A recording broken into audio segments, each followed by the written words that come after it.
The Republican system is a rigged system.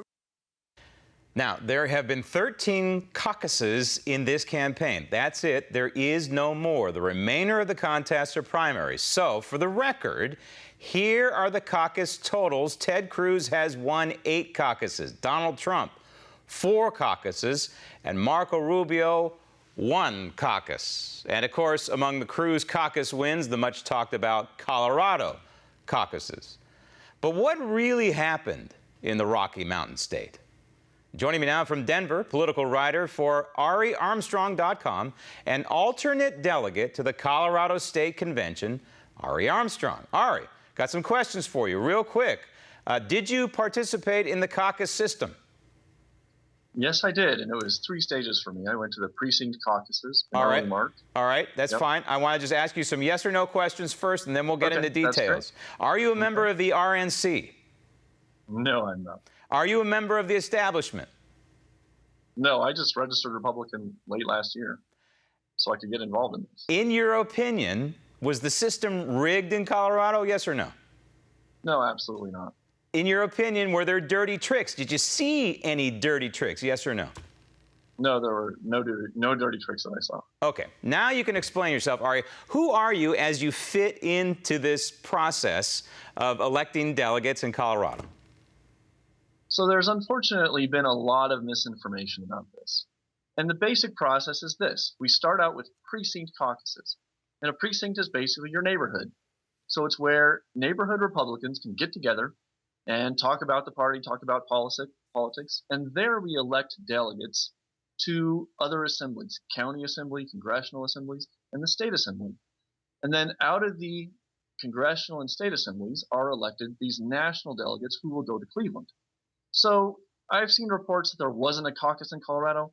That's ridiculous. There was a caucus. The caucus was open to every single registered Republican voter in the state who's been registered at least a month. You know, Ari, I think one of the issues that's coming up here, and I sense this, is that a lot of people don't know what a caucus is. And, you know, if I had to define it, it's a meeting with a group of people who discuss, in this case, candidates for president of the United States, share ideas, and try and argue and get people to come to their side if there's no uniformity. But in the end, you have to come to some sort of consensus. There has to be some sort of winner, correct? Yeah, and it's a representative system. So at the lowest level, precinct caucuses, we're electing delegates to represent us at the state and congressional assemblies. But there's a whole lot more that happens in the caucus than just talking about the president. So we're talking about state legislative races. We're talking about the U.S. Senate races. So there was a major upset at the state convention where a guy named Glenn was running for U.S. Senate. He upset the establishment candidate and had a momentous victory here at the state convention. It was really amazing to watch the grassroots step forward and really overturn who we all thought was the shoe-in party candidate. And grassroots is an interesting word. I want to expand on that a little bit. You wrote a piece about this, and I read it. And in that piece, you pointed out something fascinating, and that is, at least from what you saw, there weren't that many insiders in this process. There were probably more neophytes, correct?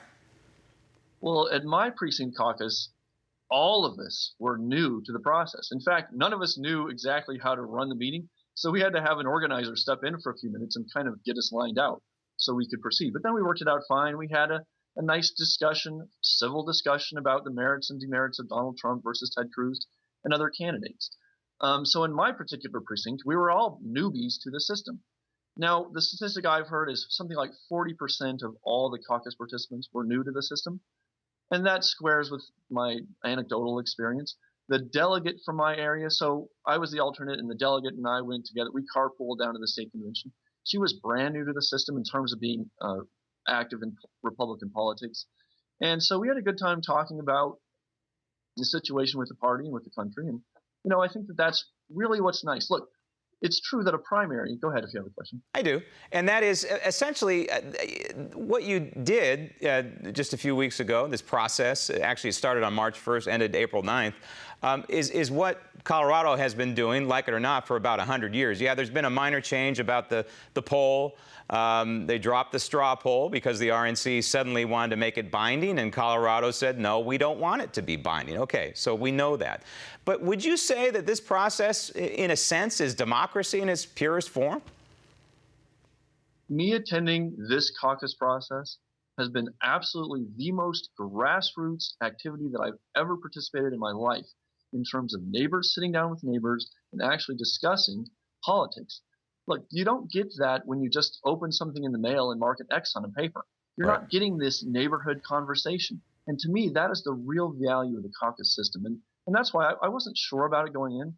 But now, having seen it and thought about it, I'm really an advocate of the caucus system, and I hope that we keep it here in Colorado. All right, so in the spirit of the state caucus and delegate selection process that we've seen now video of, where you have 10 seconds to tell everybody why they should support you as a delegate, in 10 seconds, why did Coloradans on the Republican side choose Ted Cruz?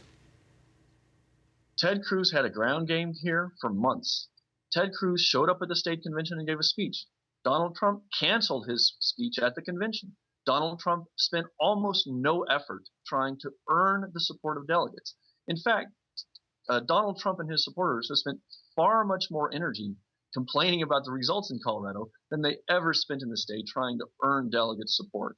Well, I think that, you can attack the caucus system if you want and try and force a state, these 13 states or 17 states that use the caucus system, to change to a primary. That's fine, but just don't do it right in the middle of the campaign. That's what we call sour grapes. Ari, thank you for joining us.